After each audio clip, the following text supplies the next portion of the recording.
বঞ্চিতদের সকল বঞ্চনার অবসানে ও দেশের মানুষের স্বার্থ রক্ষায় ভয়েস অব বেঙ্গলের একমাত্র উদ্দেশ্য। সকলকে সংগ্রামী অভিনন্দন জানিয়ে আপনাদের সামনে কিছু কথা বলবো। আমি শামীম আক্তার। অনেকে অনেক রকম বিরূপ মন্তব্য করছেন। সেই বিরূপ মন্তব্যের কোনো প্রতিউত্তর না দিয়ে অন্ততপক্ষে এই কথা বলবো যে যারা মনে করছেন যে আমার কথাগুলো একেবারে বেঠিক, তারা স্কিপ করে যাবেন দয়া করে। কারণ তাদের এই বার্তা শোনার কোনো রকম দরকার নেই, প্রয়োজন নেই। যাদের কাছে এটার প্রয়োজনীয়তা আছে, উপলব্ধি করছেন যে না এটা শোনার দরকার রয়েছে, সুতরাং তারাই শুনবেন। আমরা পশ্চিমবঙ্গের বঞ্চিত জনগণ, বঞ্চিত মানুষ, যে বঞ্চিত মানুষগুলো সাধারণ মানুষের থেকেও এখন নগণ্য জীবন ধারণ করছি, নগণ্য ভাবে চলছি। সাধারণ মানুষ আমাদের থেকে অনেক ভালো আছেন, অনেক ভালোভাবে চলাফেরা করছেন, অন্তত পক্ষে তারা সংসার প্রতিপালনটা ভালোভাবে করছেন। কিন্তু আমরা যে জায়গায় থাকার কথা ছিল, যেভাবে আমাদের চলা উচিত ছিল, একজন শিক্ষক যেভাবে চলে, ন্যূনতম যে চলার কথা, সেই ন্যূনতম জীবন ধারণের মানটাও আমাদের নেই। কারণ বুঝতেই পারছেন, পশ্চিমবঙ্গের সব থেকে বড় দুর্নীতি শিক্ষা ব্যবস্থায়। আপনি জানেন, আমরা বারবার বলেছি যে অন্ততপক্ষে শিক্ষা ব্যবস্থায় যতটা দুর্নীতি হয়েছে, অন্য কোনো জায়গায় এতটা দুর্নীতি হয়নি, বা এতটা দুর্নীতি দেখতে পাওয়া যাচ্ছে না। কিন্তু শিক্ষা ব্যবস্থায় কিরকম দুর্নীতি?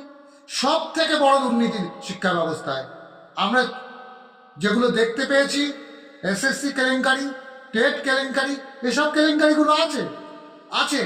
কিন্তু একটা শ্রেণীর মানুষকে সারা জীবনের জন্য বঞ্চিত করে রেখে সেখান থেকে টাকা, অর্থাৎ সোনার ডিম পাড়া হাঁস এটা ভেবে নিয়ে যে সমগ্র শিক্ষা মিশনকে ব্যবহার করা হচ্ছে, তা কিন্তু একটা জ্বলন্ত উদাহরণ। যেখানে হাজার হাজার কোটি টাকার কেলেঙ্কারি ধরা পড়ছে আছে, অথচ সেই কেলেঙ্কারিগুলো যারা ফাঁস করতে চাইছে, সেখানে সব দিক থেকে কেন্দ্র এবং রাজ্য দুই সরকার মিলে যৌথভাবে যোগ সাজসে এটা করছেন। আমরা যখন জোর গলায় বলছি, তখন তারা প্রমাণ চাইছে। আমরা এত সত্ত্বেও, সমস্ত কিছু প্রমাণ করা সত্ত্বেও, কেন্দ্রের যে সরকার বলছেন, ধোয়া তুলসী পাতা বলছেন, তারা নাকি নীতি নৈতিকতা তাদের মধ্যে যথেষ্ট রয়েছে, তারা নাকি দুর্নীতির বিরুদ্ধে সারা দেশব্যাপী লড়াই করছে। সেই তারা যারা মনে করছেন দুর্নীতির আঁতুড়ঘর পাহারা দিচ্ছেন, যারা মনে করছেন যে দুর্নীতি তারা করেননি, সেই তাদেরকে বলছি যে আপনারা যদি দুর্নীতি নাই করতেন, তাহলে অন্তত পক্ষে সমগ্র শিক্ষায় এই যে হাজার হাজার কোটি কোটি টাকা কেলেঙ্কারি, এই কেলেঙ্কারি আপনারা কখনোই করতে দিতেন না। আপনারা অন্তত পক্ষে বলতেন যে এখানে সিবিআই, এখানে ইডি হোক। এটা আপনারা চাননি। আমরা বারবার বলেছি, সমগ্র শিক্ষায় যদি ইডি এবং সিবিআই করে, তাহলে এখানে বড় বড় রাঘব বোয়াল, যারা অন্তত পক্ষে ধরা পড়ার কথা, এবং খোদ এই রাজ্যের যিনি নায়িকা, তিনিও এখান থেকে রেহাই পাবেন না বলে মনে করি আমরা।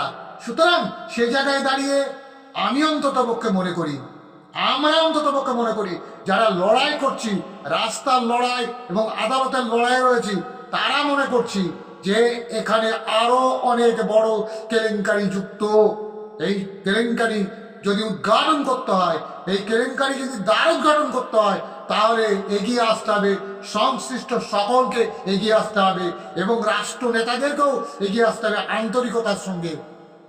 কিন্তু কিন্তু ওই যে বললাম, যে গড়াপেটা যদি করে থাকেন, যেমন আপনারা আগস্ট 2023-এ ইপিএফ কেলেঙ্কারিকে ধামাচাপা দেওয়ার জন্য, বঞ্চিত করার জন্য, সমগ্র শিক্ষায় 91,000 কর্মচারীকে বঞ্চিত করে রাখার জন্য আপনারা কি করেছেন?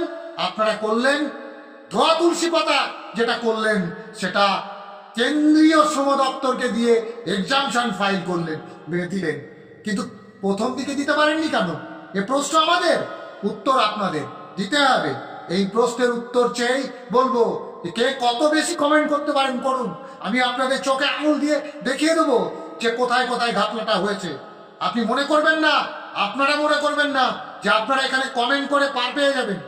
আমি অন্ততপক্ষে তাদেরকে বলবো যারা জানেন মার্জিত ভাষায়, রুচিশীল ভাষায় আপনারা কমেন্ট করুন। আর যারা মনে করবেন যে গায়ে ফোঁসা পড়ে যাচ্ছে তারাও কমেন্ট করুন, আপত্তি নেই। গালাগাল দেন, তাতেও আপত্তি নেই, কিন্তু সহ্য যতটা করতে পারবেন ততটাই দেবেন। কারণ আপনাদের আপনাদের যিনি আপনাদের যারা যারা সত্যবাদী যুধিষ্ঠির আসতে চাইছেন তারা আদতে কতটা সত্যবাদী তা সময় বলবে, এবং পশ্চিমবঙ্গের জনগণ তা প্রমাণ করবে, এবং আমরা যারা বঞ্চিত তারাও প্রমাণ করেই ছাড়বো। ইনকলাব জিন্দাবাদ। ভয়েস অব বেঙ্গল, বঞ্চিতদের আস্থার প্রতীক।